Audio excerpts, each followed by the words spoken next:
Hello and welcome to the channel. The flood disaster which rampaged some of the states in the country would probably not have happened had Nigeria's infrastructure been up to par. Subscribe, like, share, and comment. Thank you.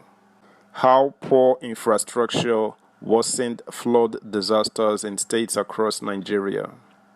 In the last week of October, under the full glare of the afternoon sun, Bala Gombe and other farmers struggled to clear off remnants of crops destroyed by flood along the River Benue Valley of the Dasin Hausa community in Fufore local government area of Adamawa State.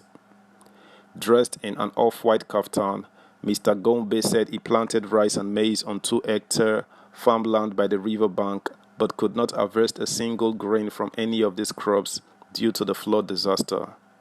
All I need now is assistance if I can get it to prepare for the dry season farming, the farmer said, wiping simmering sweat off his face. The flood this year started in July and it washed away a part of my farm. I was still trying to fix the damages before the discharge of water from the Cameroon Lagdo Dam, and then everything was washed off completely, he added. The father of 9 lamented that the farm is his only source of livelihood, noting that his only hope of making money from harvest has been cut short by the flood disaster. I do harvest up to 75 to 100 bags of grains from this farm annually, but everything is gone. If the flood had delayed for like 2 weeks, many of us here would have harvested what we planted, but that was not the case. We lost everything, the farmer said. Between September and October, floods disrupted many communities across Nigeria's 36 states as hundreds of villages and urban centers were submerged in water. According to official statistics, the flood disaster unsettled over 2.4 million people and over 600 fatalities were recorded within this period. Similarly, expansive hectares of farmlands across affected states were swept off. While many Nigerians describe the flooding incident as the worst aftermath of climate change Nigeria has witnessed since the nation recorded a similar disaster in 2012, environmentalists argued that the impact of the floods would have been minimal had the necessary infrastructures needed to control floods across zones in the country been properly maintained by the government. During a visit to Adamawa in late October, one of the most affected states in Nigeria, residents told Premium Times that the worst hit is mostly residents of agrarian communities hosting major tributaries of the Benue River that cuts across 7 of the 21 local governments in the state.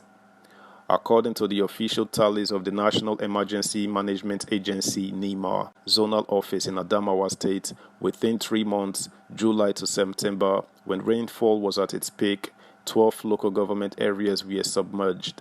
Within this period, 82,730 residents across 117 communities in these local government areas were affected. 13,788 households got damaged. 51 people got injured and 27 deaths were recorded. Farmlands worth billions of naira were equally destroyed, official figures show.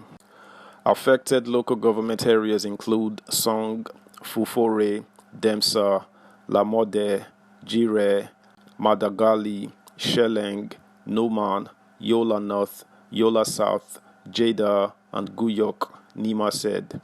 This newspaper observed that the flood disaster that struck the state was mostly aggravated by the poor management of drainage pathways and failure to dredge major rivers and tributaries across farm settlements in the state.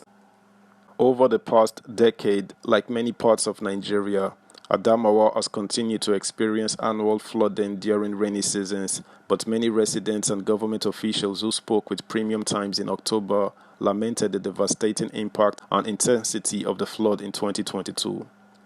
Nigeria's National Emergency Management Agency (NEMA) conducted a disaster risk management analysis and advised all concerned ministries, departments and agencies (MDAs) to take some proactive steps ahead to mitigate the impact of the climatic conditions as predicted by NEMET. In one of its recommendations, the agency advised that water bodies across some states be desilted and dredged regularly to make water available for various purposes.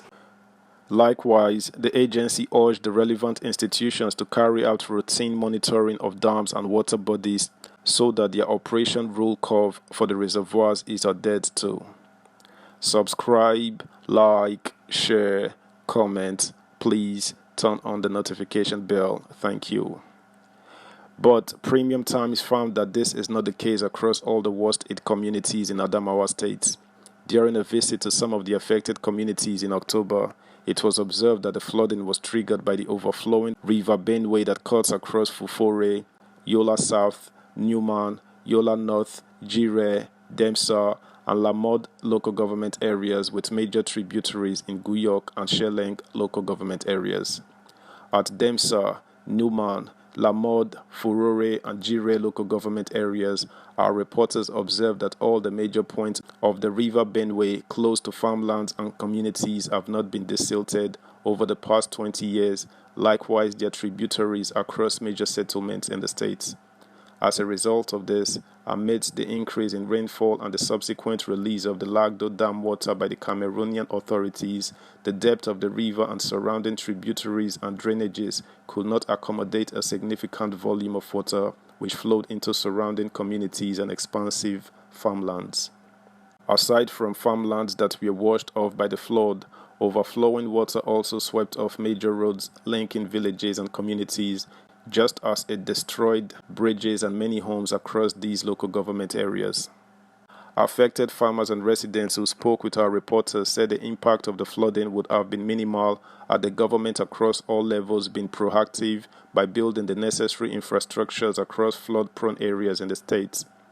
Contrary to claims that the flood across states in the country is majorly caused by climate change, the Executive Secretary of Adamawa State Emergency Management Agency, ADSIMA, Mohammed Suleiman, noted that had the Nigerian government desilted and dredged existing waterways in the country, the flood impacts would have been minimal.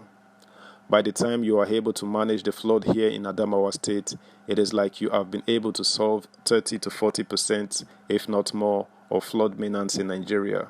I can assure you that it may be capital intensive, but it is worth it that the government should close its eyes and do that.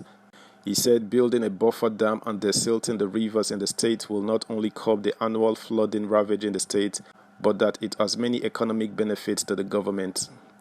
Mr. Suleiman said if a buffer dam is built, it can be used for so many things: irrigation, farming, and fishing, among many other benefits. If we desilt the River Benue, a lot of our heavy goods will be shipped through the water, thereby saving distractions, theft, and armed robbery, among others, on the road, he said. That's the news, guys. Thanks for listening. Until next time. Bye.